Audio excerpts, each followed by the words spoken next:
to the world. Subscribe now to the Hot 97 YouTube channel. It's Ebro in the Morning with Laura Stiles and Rosenberg. Ladies and gentlemen, boys and girls, running for Manhattan District Attorney. Her name is Eliza Orlins. She's a Manhattan public defender, an outspoken advocate for our city's most vulnerable for more than a decade. She's represented over 3,000 New Yorkers who otherwise would not have been able to afford an attorney at all. Today she has her hands full going up against somebody who's been an immovable object for the past decade in Cyrus Vance. And by immovable object, I literally mean he's been in the way of a lot of progress in our city of New York for a long time. Eliza Orlins, how you doing today? I'm good. How are you doing? We're doing good. It's voting day. I would love to hear from you why Cyrus Vance is the wrong guy for the job today. Oh my gosh. Well, Cyrus Vance has perpetuated our cruel, unjust, racist, oppressive criminal legal system for far too long here in Manhattan. And it's time for a change. It's time for someone who won't just give breaks to the wealthy and well-connected while, locking up people of marginalized communities and throwing away the key.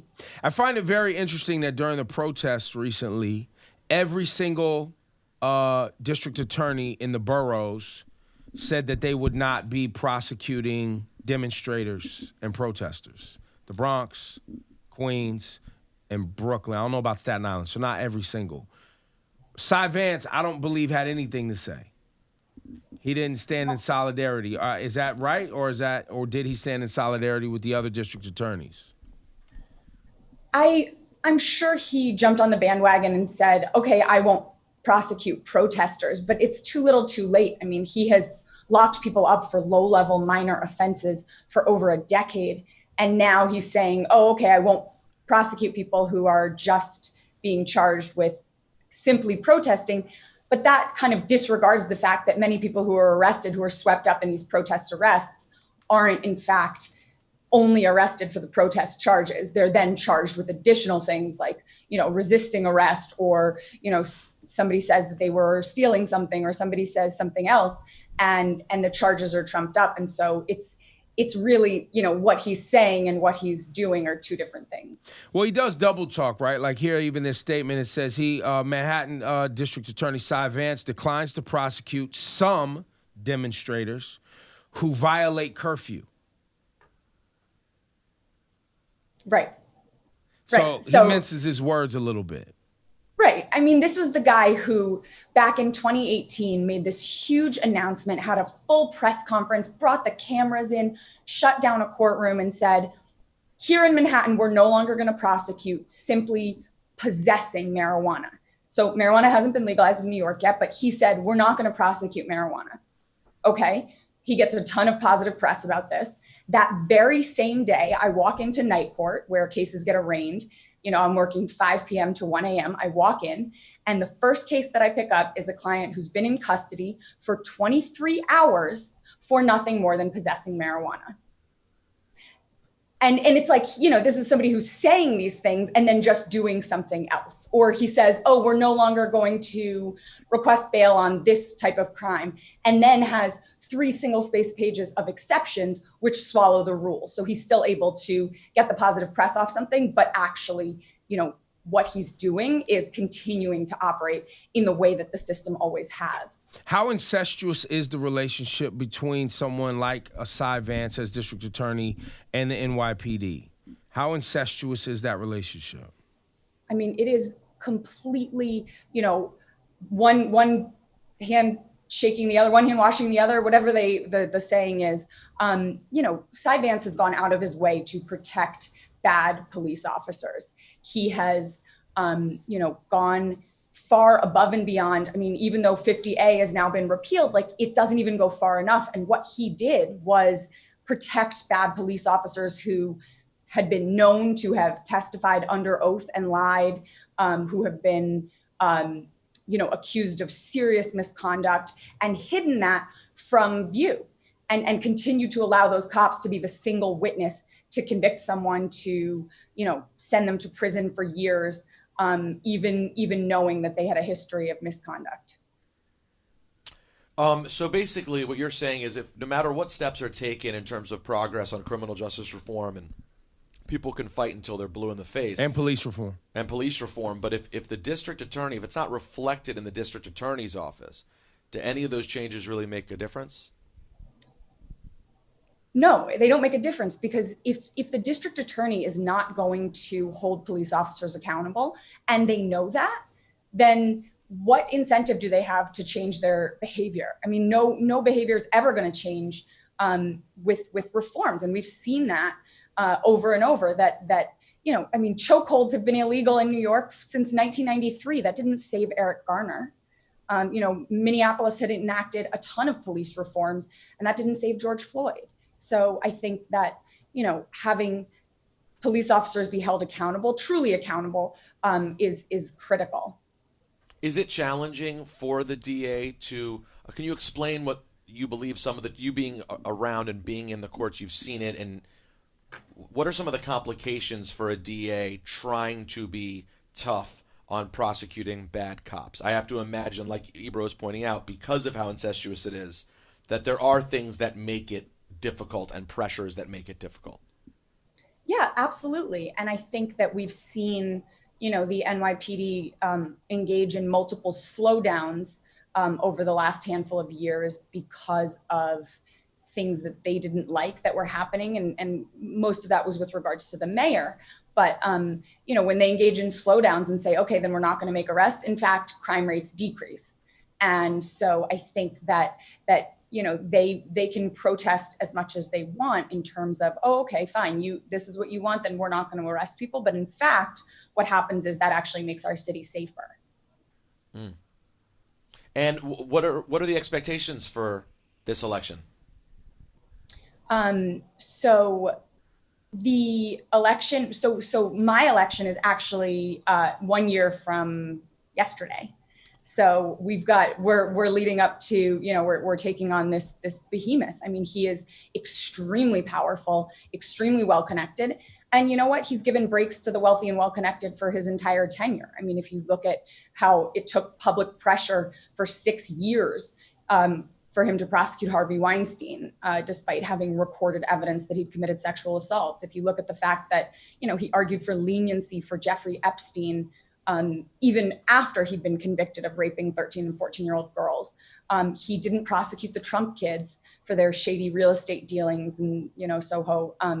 And so this is someone who's consistently given breaks to the wealthy and well-connected and perpetuated these two systems of justice, one for the rich and powerful and predominantly white, and then one for everyone else. And he has continued to prosecute low-level offenses and lock people up, and he continues to send people to Rikers Island indefinitely right now, given the suspension of speedy trial time during a pandemic. So this is not someone who can really be counted on, no matter what words are coming out of his mouth with regards to reform.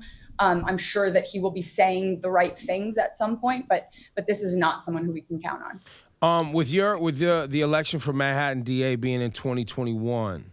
You'll be raising and obviously trying to create a groundswell, okay? On multiple occasions from the public advocate, Jumaane Williams, we have heard, we need the Manhattan DA to resign, right? Like, people have been saying this. And I think, I'm reading articles and you are being heralded as a leftist, progressive, and, some of these terms that, scare moderates. What do you have to say to moderate voters that may, be afraid of those terms? I think that moderate, leftist, progressive, I mean, all of those things are just words. And the reality is, the things that keep us safe, the things that the DA's obligation is to seek justice, but also to protect the city. And right now, what we're seeing is, by Cyrus Vance perpetuating this lock 'em up, throw away the key mentality, he is not keeping us safe, because the data all bears out that if someone is locked up for whether it be 3 months, 3 weeks, or even just 3 days, that person is exponentially more likely to reoffend or get rearrested. And so the reality is, when we invest in communities, when we think about, addressing the underlying issues people are facing, mental health issues or substance use disorder. That is how we keep our city safe. That is how we make New York better for everyone. And so it's not a moderate versus leftist thing. It's just common sense. And I think that that's going to resonate with everyone across the board.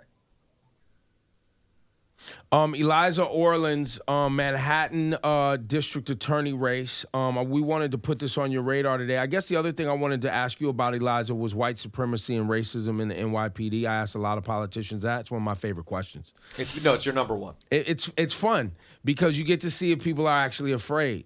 Do you believe there's white supremacists operating in our police department? 100%. And have you seen in your work this behavior?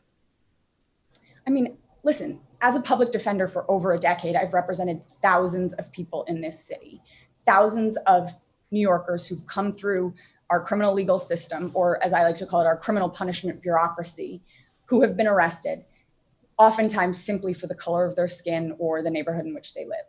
And I have seen over and over clients who've come in. I have a phone filled with pictures of my clients who have gashes and bloody and bleeding and scrapes because they got the crap beaten out of them by the NYPD. And these are people who oftentimes didn't have someone filming to show that their conduct was not what the police officers said it was. It was just their word. And oftentimes that was not enough for the cops not to be the ones who get believed in those situations. And so I've seen, time and time again, clients get arrested. I mean, I remember I represented a man who was working at a Gristedes in Lower Manhattan. He had worked at the same Gristedes for 25 years, made his way up to assistant manager. One night he was closing up the store, 11 p.m. He leaves with 2 bags of groceries to bring home to his family. And he gets on the A train for his long ride home uptown, and he sets his groceries next to him on the train. And at the 125th Street stop, the doors open, 2 uniformed NYPD officers get on, they grab his groceries, dump them to the ground, and arrest him and take him to jail for the night for the crime of occupying multiple seats on a transit facility. Wow. It's a true story. I represented him the next night. And yeah, I got him out of jail. He only spent 1 night, but that's not even the point. I mean, he was still traumatized by that experience. Yeah. How many people do you see with their white women with their bags next to them, white men manspreading? I mean, I'll give you one guess as to the race of my client. Right. I'm going to go black. I'm going with black for 500. Yeah, I'm going with black, Eliza. Exactly. Well, Eliza, good luck. It was a pleasure meeting you, and we hope to have you on again as voting gets closer. Are you voting today? Are you out there voting today? So I already voted absentee. I got my ballot in, a few days ago. And are you? Do you have good relationships with the other district attorneys? The other elected district attorneys in New York City? Brooklyn District Attorney Eric Gonzalez, Melinda Katz. Who's in the Bronx? Darcel Clark. Darcel Clark, yes. Yeah, and McMahon in Staten Island. I can't say I know them very well yet, but they are soon to be my colleagues, so I will get to know them. There it is. Eliza, it was a pleasure meeting you today. It was so nice to meet you. Thanks for having me on. Yeah, and keep pushing. And I'll probably plan on me reaching out to you again when we hear some of these cases that we're not quite sure what the policies and laws are, or we hear things happening to people of just how they should be addressed. Because I think a lot of what takes place in our communities are people just don't have the information to even protect themselves. Mm-hmm. So it would be very helpful to hear from somebody like yourself. Well, I'm happy to come talk to you guys anytime. Thank you very much, Thank you, Eliza. Eliza. Thanks, Eliza. Thank you. Bye. Bye.